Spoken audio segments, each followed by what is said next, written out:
So there's this show on DSTV called Fear Factor. On that show, people are paid to practically confront their fears. So they are made to eat weird stuffs like spiders, cockroaches, and ants.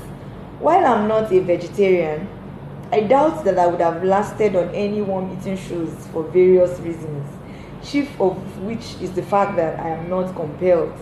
However, there's no telling what I am capable of doing if I felt compelled to do it. For example, if I was David. Today, I want to tell you a story about David and Goliath. Goliath had all the makings of a winner. He was a warrior, tall and highly skilled, obviously well trained in the art of war. David, on the other hand, was not even considered skilled enough to be on the king's roll call of fighters. Rudy, short, particularly when compared with Goliath. The only thing David had against Goliath was probably his good looks, which I doubt was a requirement for becoming a warrior. David is the last child in his family. His father, a farmer, really wanted a girl. Her name would be Davina. In anticipation for the new baby, they bought dresses, shawls, head warmers, all bright and beautiful pink. When the baby came, they didn't even buy any other clothes.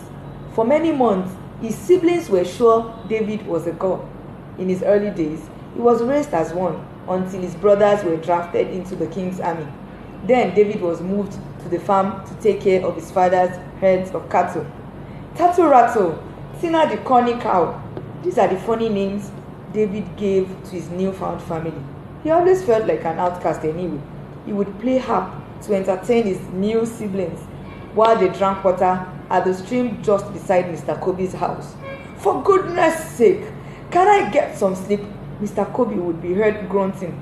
I have advised Joseph to get the boy into a music school. Though he seems to care more for the animals, he is obviously a misfit for the farm.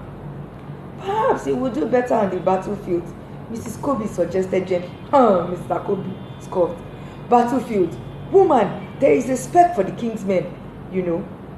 No one that shot will be allowed near the battlefield, not even as an armor bearer. The only thing the lad is skillful at is playing that annoying harp. You know, now that you mention it, you mentioned last week that the king's sickness surfaced again. Yes, he did though. He could not eat. He didn't even want anyone. Even his wife could not. He didn't even want to see anyone. Even his wife could not cheer him up. I think the king is depressed. Depressed? Yes. You know that depression is a psychological sickness. I have a suggestion. Why not tell the king to get a musician to brighten him up? So if I tell him, do you have a musician in mind? Yes, I do. And so do you. David. Ha! My very smart and beautiful wife. That way, the king is helped and I can enjoy my sleep in peace. David was unaware of the conversation that was going on about him. He played his harp gleefully and loudly that he barely heard his phone ring. It was his dad. He needed to get to the stronghold to give food to his brothers. David was very excited. The stories Shimei had told him last month of some warriors with tails and fangs still lingered in his memories. This was his opportunity to see for himself. Make sure you are here in less than 10 minutes, his dad interrupted his thoughts. David shooed all his flocks into the shelter. He locked them in securely. He has already had issues with a lion and bear attempting to attack them. He had to kill both of them with his bare hands. He didn't even want to he didn't tell anybody about the incident. No one would believe him anyway. That would be his secret between him and his animals. As David approached the stronghold, weighed down with the heavy bag he was carrying, he saw what assumed Shimei must have been talking about. A man, or was it a god? David thought to himself. He was taller and bigger than anything David had ever seen. He was addressing the soldiers.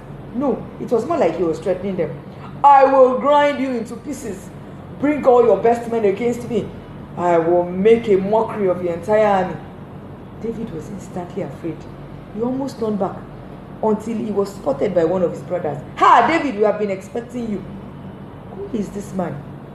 His name is Goliath, the most powerful man in the whole world. So, Scoot, I see him talking and no one is responding to this his threat. What reward has been promised to the person who defeats him? Just then, Dan, David's oldest brother, came within earshot. David, you naughty child, who have you left to the flock? Mom and Dad will be expecting you. Go home now. You sons of dogs and snakes, I will trample you under my feet, Goliath continued. Your women and children will belong to me, so I can deal with them. I will kill all your animals. David could not stand it anymore. So he ran from before his brothers and began to seek audience with the king. King Saul was amused. Such youthful exuberance. This child cannot be older than Jonathan, he thought. What will I tell his parents after he is killed? How would I look at the people? I will be called an assassin who deliberately murdered a child. My dear, I cannot allow you. I cannot allow you. Why, sir? I have killed a lion with my bare hands. When they attacked my father's flock, I also killed a bear. Boy, who can confirm this story?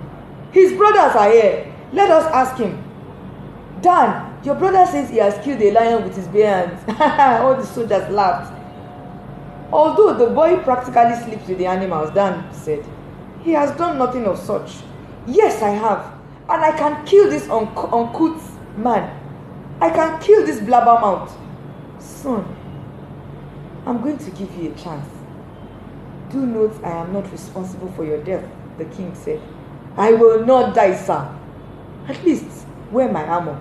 That will protect you from Goliath's vicious attack. I will not die. I will be victorious. Only do not insist that I wear your armor. I have a catapult. I always keep one in my pocket. It comes in handy whenever I need to ward off trespassers on the field. Go. I wish you God's best, the king said. As David advanced towards Goliath, he thought to himself, only God knows how many people this man has killed. Then he thought about the number that he will still kill if he continues to live. David remembered the sunny day he killed the bear and how he killed the lion. As he got close to Goliath, he began to tell Goliath how he would die. Goliath sneered. The king has sent his houseboy as a scapegoat. He apparently didn't know what had hit him until he felt the stone sink into his forehead. After the second shot, Goliath fell flat. He had been defeated by a boy without a sophisticated training in fighting wars. This is the story of David and Goliath, told from the perspective of someone in close relations with David. I will spin the story next week and tell it from the standpoint of Goliath. Won't that be interesting? So you don't want to miss next week's episode. And in case you don't follow me on Instagram, the question is, why not? It is also highly recommended that you subscribe to my YouTube channel, Auntie Roro. See you on Tuesday. I love you all, my Auntie Roro family. Kisses. See you. Bye.